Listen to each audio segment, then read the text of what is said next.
Alright, so moving on to the next episode I'm going to review, and that's Black Mask.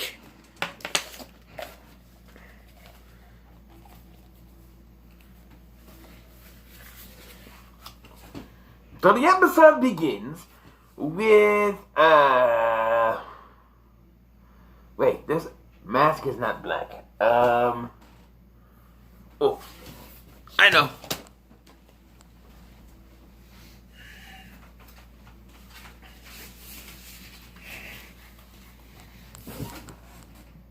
So the episode begins with... Okay. So the episode begins. It's a story about three kids who find a mysterious mask in the basement that they believe of kids who are from the past who were going to die, and they somehow have to stop it.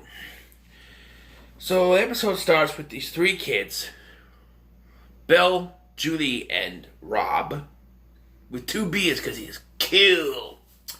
And they bring into this house that no one lives in because they say it's haunted. And right away you're sitting there going, why are they trying to tell us it's haunted? Like, we know this is about a black mask, a haunted house story. But man, well, I don't know.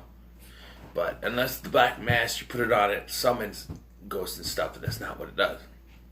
So they find the black mask, and Bill puts it on, and it shows him some kids playing around in the room that they're in. When Julie puts it on, she sees the same thing, but when the Rob puts it on, he sees not only the kids, but they go to hide. Some creepy man comes in with a bunch of tools, grabs a tool, and goes, and then he takes it off, and they leave. They're like, he's freaked out by it. They hear a noise. They go upstairs. They leave. And it's revealed that Bill has the mask.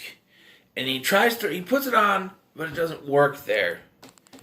For some reason. It doesn't work at his house, their house. I guess Rob is his little brother. I don't know, but it doesn't work at their house. So they go back the next day, and they put it on. He puts it on. And this time, they see that the kids are going to die because the furnace is going to cause the ceiling beam to cave in, and they're all going to die. Now, this one is actually based on one of R.L. Stine's short stories in the book The Haunting Hour, the Nightmare Hour, and it's one of the short stories. And I guess there's some differences in there, but the major difference is actually the ending, so we'll get to it. So they go to leave, but they decide they want to help the kids. So they write a note. I don't see their logic here. They think they can use the mask to help them, the kids, not die. So they write a note, and Bill writes a note, he puts it in a board game, closes it up, then he puts the mask on, thinking that's going to do something. But no, he shows more of the people dying, and it says it doesn't work. And then they hear someone out front, and they look, and it's the handyman, and Rob recognizes it as the creepy guy from the vision the mask showed him. And he starts putting out pretty good reasons here. They're like, how can he still exist if it's from the past? And they go, well, maybe he's immortal. Maybe they put a hex on him so he can live forever. Maybe he's a ghost, but he's hammering things when there's not a ghost. Maybe they put a hex on him so that he can live forever. Logic there. A hex, especially in this kind of show.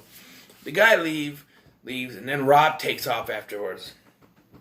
And then the other two go to leave, and then they stop, they look at the sign, and they find out that the house is sold. So they believe they're low on time to save these kids. So they go back down to the basement. And Bill comes up with the idea to rearrange everything in the room to make it look like it did in the vision. If you've already figured out the twist, you're a little bit far behind me. Okay, so, little history here before I continue. I saw this episode back when it first aired. It was at my mom's house. They had the Hub channel. I didn't, well, not really. Eventually I did. But But then it was Discovery Family, too late. And I was watching it. My son was a little baby boy, so he wasn't really in control of what I watched. So, but I remember watching this and being like, whoa. But it was only bits and pieces with the entire episode. So, needless to say, I didn't catch the ending of it. And so I didn't know the twist. So going into this, I didn't know the twist. But this is one of the reasons why I wanted to rewatch again, because I wanted to finish this episode. And I figured I could do a review on it. But, rewatching it, I caught this from the first vision that they saw. I caught the twist. And the twist is, it's them. They're the kids that they're seeing. It's them. It's Bill and Julie. They're the ones in the vision. Julie's wearing a bonnet thing over her head so you can't see who it is. But I could tell from Bill's hair it was him. From the back. They only show him in the visions from the back. I could tell that that's Bill's hair. I'm like, so it's them. That's a twist. This is a show for kids, don't get me wrong. But if adults can figure it out that quick, I'm like, that's Bill's hair. So it's them. Are they going to time travel or what is this? Apparently, it's not the past. Because I kind of put two together. I'm like, once Bill said, we got to make everything look like it did in the vision. I'm like, oh, they're going to put on clothes. And that's how. Okay. Sure enough, Rob comes back. Because they call him back, and he shows up for some reason. And he comes down, and he sees them, and he's like, the kids, it's you. But before I could do anything, the handyman shows up. Now, time intervals here. It's too quick for the handyman and Rob not to have seen each other. Rob just shows up. He comes downstairs. He's like, the kids, it's you. And then all of a sudden they hear a noise and the handyman comes down. It's so quick that they would have both had to have been there already for it to come down. Like, he comes down and he's like, he comes down, he's like, hey Rob, and he's like, wait a minute, the kids, it's you. And then they go to hide and the guy comes down and it's the vision that happens. And I'm like, that's very quick. I understand they wanted it so he couldn't explain anything, just that he realized what was going on.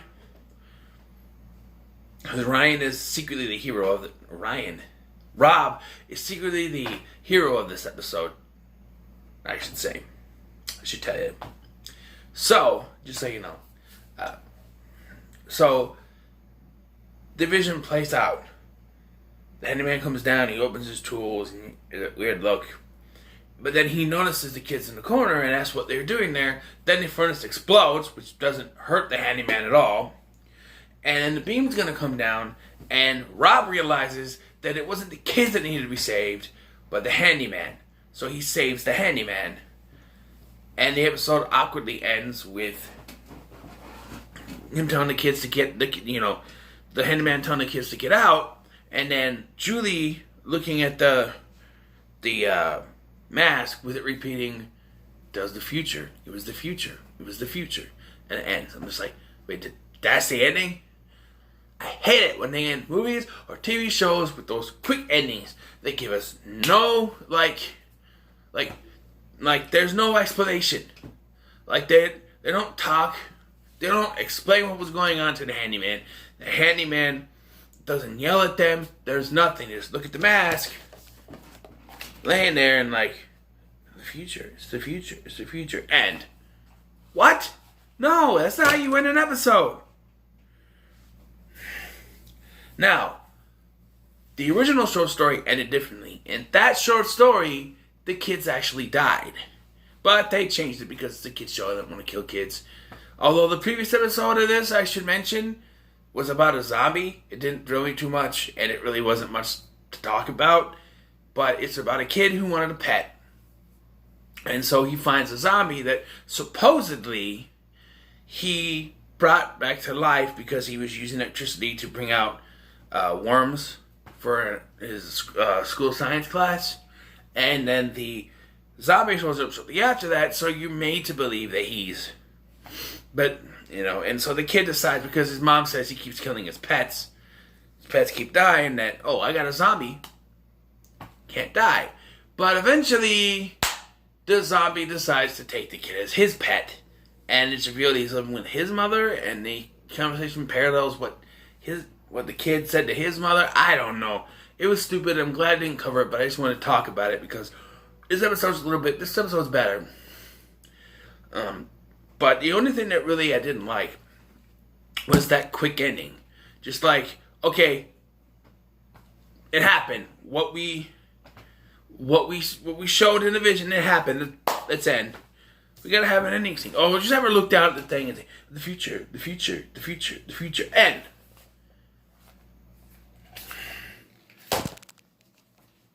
I must say that this episode was written by Melody Fox. She's the same one who wrote the Alien Candy episode. And yeah, you remember the ending to that one, don't you? I don't think she's good with endings, because that's two so far that I've seen her name on, that the endings just didn't work. Alien guts in the chicken nuggets. Quick ending while looking at the mask. I'm going to keep an eye on Melody Fox's episodes, because I think I'm going to be, trying to... I'm going to look it up, because I'm going to try to watch those ones specifically too, just to see if she always has a bad ending. So, but this wasn't that bad of an episode. It's just the ending that kind of threw it off. But anyway, pretty good. What are your thoughts on the episode? Let me know in the comments below. Make sure to like, share, and subscribe. Thank you for watching. I've been Scotty. See you in the next one.